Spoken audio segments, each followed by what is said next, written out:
से आज़ादी मिल पाई। वैसे तो अपना देश सन 1947 में आज़ाद हुआ, लेकिन संवैधानिक तौर पे जो आज़ादी हमको प्राप्त हो पाई वो सन 1950 में प्राप्त हो पाई। और उस आज़ादी में न केवल हमारे देश के पुरुषों का, अपितु उस समय पर चाहे खुदीराम बोस जैसे बालक या लक्ष्मीबाई जैसे वीरांगनाएं, सभी का योगदान रहा।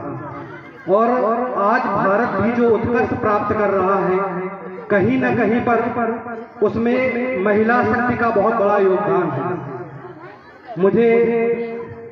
राम भरावर की 4 पंक्तियां याद आती हैं, जिन्होंने महिलाओं के परिप्रेक्ष्य में लिखी कि सभ्यता सुरक्षित है जिनसे, सभ्यता सुरक्षित है जिनसे, परिवार पनपते हैं जिनसे, सभ्यता सुरक्षित है जिनसे, परिवार पनपते हैं जिनसे, जिनसे जिंदा है संस्कार, संस्कृति हमारी जिंदा है, जिनके दम से ही देश मेरा अब तक आजाद परिंदा है, जिनके दामन के लिए देव लालायित होते रहते हैं, जिनके दामन के लिए देव लालायित होते रहते हैं, जिनके आंगन में स्वयं ब्रह्म शिशु बनकर रोने लगते हैं, जो प्रेम निभाती है, जो प्रेम निभाती है तो राधा माई बन जाती है, वो भजन गान करती है तो मीरा बाई बन जाती है, वो शस्त्र उठाती है, वो शस्त्र उठाती है जब जग में काले घन घिर जाते हैं, और कालिका कभी रुकती जब शंकर चरणों में गिर जाते हैं। कालिका